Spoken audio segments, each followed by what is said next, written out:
Okay, at 126 frames encoded, we are live. Is that like really good? I I don't even know what that means. It keeps encoding frames for the entire time. Sweet. Okay. So I this set is it at Intimate. roughly 2,000 frames per second, just in case. This is Intimate ZVX with Stoic, Episode 9, episode 9, game part 1. 1. Yeah. Oh, 9 episodes. That's a lot. Yeah, we've done 9 so far. This one, we're starting the game pretty early because David actually says something at the beginning of the game and he never fucking says anything. So. Oh yeah, in the game. That's weird, huh? This is ZvT week. ZvT week. First game is against GoSuPokeBuni. Very nice character. Met him at MLG. I know why, because I was on Skype with you when I was doing... Not on Skype, but I was talking to you on Skype, so... Talking to me while you were talking to him? Well, don't you remember? Whatever. Anyways. Alright, let's get into it without further ado. 5 seconds. This game is at 5 right? seconds. GoSuPokeBuni. Sweet. Okay. Ready? I'm on your vision. Okay, let's do it. 3, 2, 1, play. Alrighty. GL, yo. And then David says, so that's GL. probably why I said good luck, because you put the yo at the end. That's just so different. Wow. Good manner. We're not going to troll. Enough of the trolling. Okay. So, this is PokeBuni. Got to play a little bit well in order to beat players like this. So, I'm going to play extremely reactionary and kind of adjust my build according to what I see. So, I'll explain as I go. A little bit more in depth. This is a pretty good game. This is a recent game, isn't it? Yeah, I played this like 2 days ago. Oh. From today. And but they don't... When we recorded this. Yeah. David tends to the 50. do July Zerg strategies on the ladder. Telling the viewers that? I'm like a dick. Yeah, I pretty much 6-pull everybody unless I meet a name that I want to do a VOD on. He plays for real. So, if you see David on the ladder, you're getting 6-pulled, pretty much. Yeah, it's nothing personal. I'm just trying to get through 10 games before I go study, so... If you're one of those 10 games, good luck. Med school's stressful, man. You gotta take it out on the ladder. Just build a bunker or a spine crawler or a cannon really fast, and I guarantee you I will leave the game. Alright, so I'm scouting here at 14. I'm going to send out my worker here to build my 15 hatch. I usually overlord scout this direction just because you want to scout the direction where the ramp is closest to your main base. Because Terrans usually build their stuff at their ramp. Even if they don't build their racks at the ramp, they usually build the supply depot there, so it's just whenever I can scout in a way where I can see my opponent's location as fast as possible, that's what you want to do. If he was there, would you have put your overlord behind that mineral line in the natural?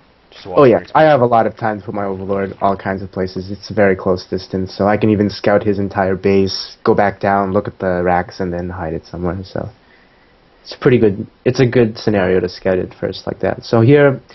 I put the right in the face, scouting 2 racks. It's really good for me. It is cross-spawn. It's not a super big map, but it gives me time to react, so I'm not going to take my gases here because I want to fend this off without gases. I'm going to go up to 17. And I'm going to place that overlord right in the front so I can see if a SCV skipped by me and is about to build a bunker there. And it also leaves me the overlord close to the ledge so I can just put it right on top of the ledge in case marines come. So yeah, just make sure overlords are in safe positions. You can quickly get away. Using high ground is great because you can put it right on top of the ledge and you can see units stream in and they won't be able to attack you. So I see his SCV here. I'm going to start pulling workers down, especially because my hatch is finished, so I want to Maynard as many as I possibly can. I'm expecting pressure because he did build the 2 racks forward. But what you want to make sure here is you don't overdo the lings because he can just plot down a command center and then you can't do anything to him. So right now, I am building 10. I haven't built in a smart place too. Yeah, and the reason why I'm pulling up resources here is because I'm unsure whether he's committing to this or not. So here I only see 3. I'm waiting to see a 4th. Just microing here. I have way too much. Do I see a 4th Marine? Do I see it? And now I see 2 more. So now I'm kind of scared. You see how I tried to sneak out 1 drone, but I'm going to go back to Lings and I'm going to put a spine because those 2 Marines show me that he's rallying towards my base. Yeah. So it's very unlikely that he queued up a command center right behind us. So right now I'm just going to wait for him to come towards me and try to maybe get a nice surround. killing off the SCVs is great in this position. It ensures that bunkers cannot go up, which means when the spine crawler finishes, I will be very safe from everything.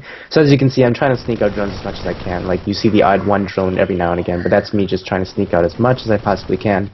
As you can see, he put down the command center, so me droning up little by little. You can see it's 19 workers to 18. Now, if I didn't build those 3 workers one at a time, I would have been down almost 2 drones at this point, so that would have been bad. So now I'm going back to droning. The reason why I do this is, even if he sends more Marines, I killed off the 2 SCVs that he sent out, and I don't see additional SCVs being sent. So the mentality of what he's thinking, it's very unlikely that he's trying to apply all-in kind of a pressure here, or else SCVs would have shown.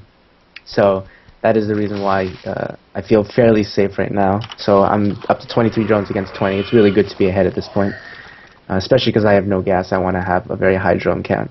So finally I have my other queen, and now I'm going to be able to use my resources. That's why they pulled so high. It's because I didn't have queens, no larva inject.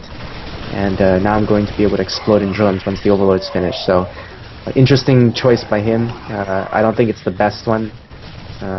Because like, once he went into that position, he definitely was going to lose everything, and the trade-off definitely was not worth it.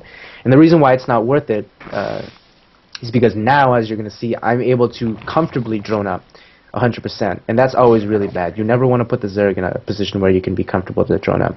So now I'm putting down my macro hatch, and now I'm going to do nothing but drone up here. This is just really good for me, as you can see.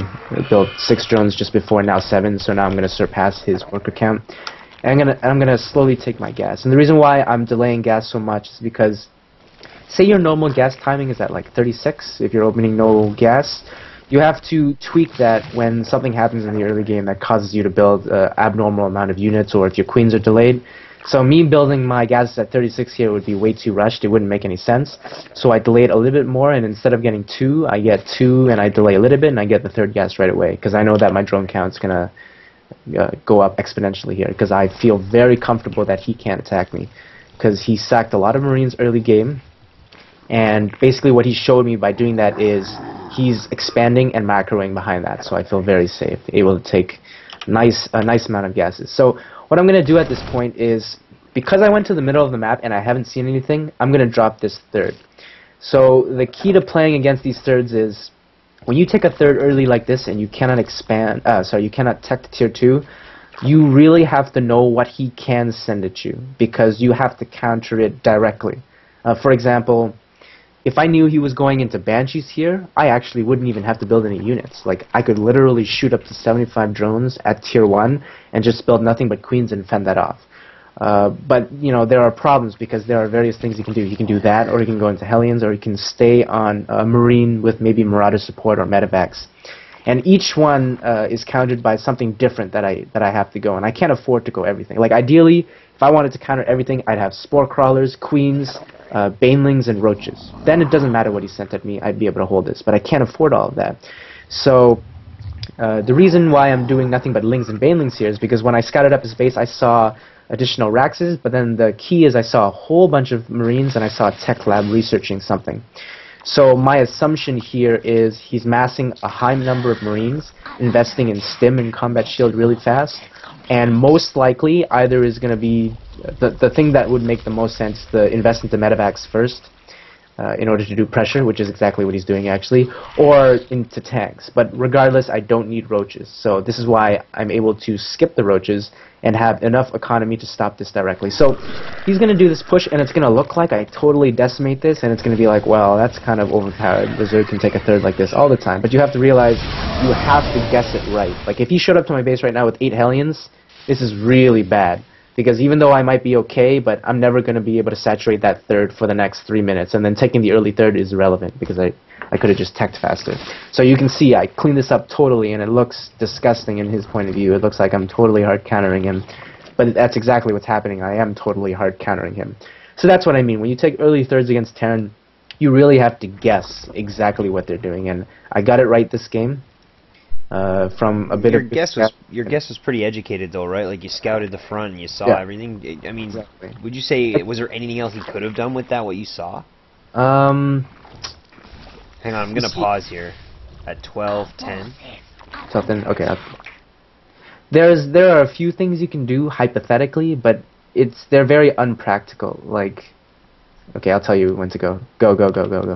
Okay. Like, what you can do is you can hide all of your Marines, but there are various things that can happen, which is why players don't do that. I mean, like, you know, the hypothetical is he has no scouting information. If he has 25 Marines and they're all in his main base and I Baneling bust him, he dies. If I Roach bust him, he dies. If I send 10 Lings randomly with speed just to scout, he loses like 5 SCVs for no reason. Like, there's a ton of weird things that can happen. So it would be a very odd scenario for him to actually hide all of it. Marine count does tell you a lot. If I didn't see Marines, I would have expected Banshees or Hellions. This build would have been differently. I wouldn't have put down the Baneling Nest. It would have been irrelevant. So as you can see, very good flank. Very hard for him to do anything at this point. I believe he's trying to do this push because he realizes that he kind of got hard countered in the early game, but you have to try to do something with it because he is trying to transition into something else. I don't know what it is as of yet, but I believe it is siege tanks. So right after I clean up that push, I was going to take a 4th base, but because I crushed that push so badly, I just decided to go straight to tier 3 at this point. Because there's absolutely nothing he can do at this point. And the reason why I do this is because I have my Overlord in the top left, and I clicked on the minerals, and I don't see any minerals. See, I'm scanning with it now. I don't see any minerals being mined, so I knew he doesn't even have a 3rd base. So me taking a 4th base at this point really doesn't make any sense if I feel super safe, have a good economy, and have Infestor tech. Like, the most sensible thing is to go higher up in tech, because that will solidify my victory. It will make it very difficult for him to fight me off in a straight up fight.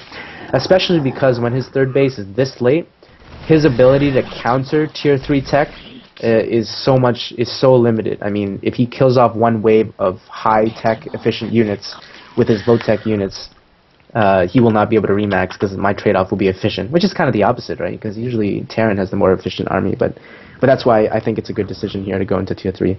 Anyways, I cancel that hatch because I know that he's going to take advantage of the middle, so I just make the hatch in the bottom left-hand corner. And now my infestors are out. And like I said, I just felt so safe this game because of the 2 failed attacks that he did, that I was able to go straight into an Ultralisk Cavern. So as you can see, I'm not even maxed. He can't even push me at this point, and I'm going to have Ultralisks in about a minute. And that's just really, really good for me at this point. So I see him scan here. He sees that I have infestors. This is a terrible position for him. There's absolutely nothing he can do at this point. I have way too many Banelings to counter the non-upgraded Marines, and I have way too many infestors for the tanks to take full effect on the leftover units that are going to show up. And I get 4 medevacs. That's absolutely huge. So just everything going terribly for him. And, you know, the perfect decision, I think, in this case, you're going to see getting tier 3 was the right decision. This drop just so happened that I cleaned up his army right when the drop happened, so this drop is going to do absolutely nothing. And at this point, I'm going to be transitioning into an army that he can really only stop if A, he has an amazing economy, or B, he has the same tech as me, so basically Ghosts, or really upgraded Thors, or really, really upgraded Marines. And he has neither of that right now. So at this point, I'm just going to try to stabilize by defending against drops. I'd assume that I will be placing spine crawlers at the far bases that I don't think I'm going to be able to defend. And after I deposit my minerals into Ultralisks, I'll probably attack and maybe take an expansion beyond that. Maybe go into Spire Tech or something. So it's really nothing you can do at this point. And I'm keeping up with upgrades. As you can see, my upgrades were as fast as possible, but it's just I haven't even hit 2-2 and I'm already getting Ultralisks because I teched way too fast compared to the normal tech routes, and comfortably at 85 drones right now. So this is very ideal for me to invest into this late game army, and it's only 17 minutes and he just took his 3rd, so an extremely bad position for him. As you can see, I have units positioned in the far base in the top right and units positioned in the bottom left. You can show that.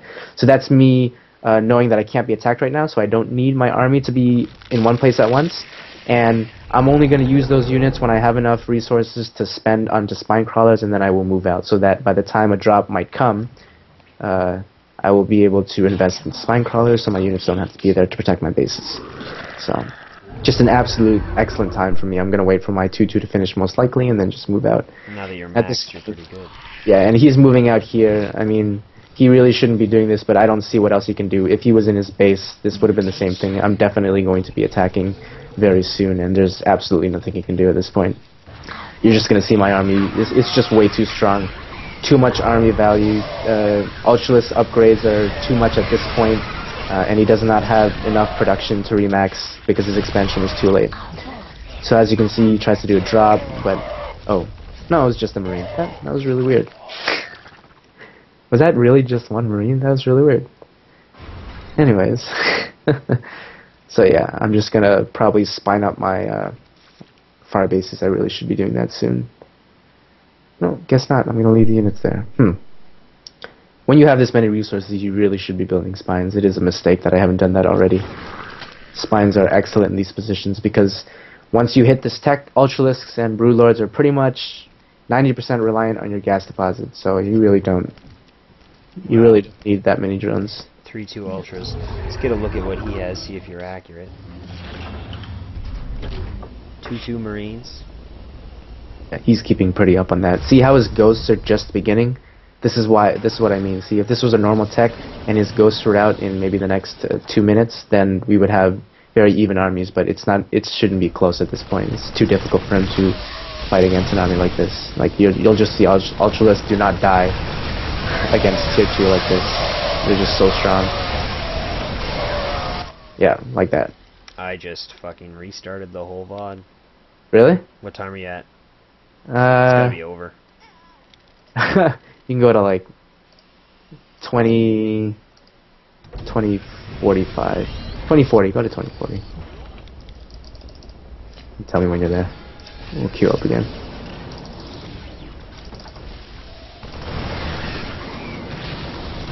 Okay, I'm at 20. 36, 37, 38, 39, 40.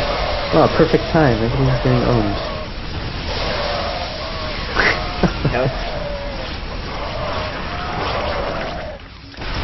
Alright, so just a little bit of a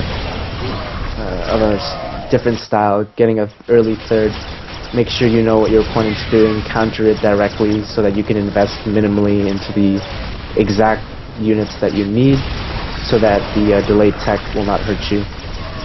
Because you will not have baneling speed, you will not have spire tech, you will not have mutalisks, you will not have infestors. You just gotta make very damn sure that you know what's coming. Last thing you want is to build roaches to counter Hellions and 2 Banshees come to your base. I mean, even if it doesn't kill you, it's just so cost inefficient to have 6 roaches sitting there doing nothing. So, yeah. A little bit of fancy movement here. I know that he's trying to take the space, so my next round of lings goes here, but it's really irrelevant at this point. I'm pretty sure if it mattered, he would have lifted that off, but it's an excellent game. Alright, so that's game number 1. Oh yeah, this is ZvT week. Forgot to mention that. Yeah, I said it. I said it right at the start. I think ZvT week. Did? Excellent. So that was episode 1 versus GoSuPokeBuni. Yep. All right.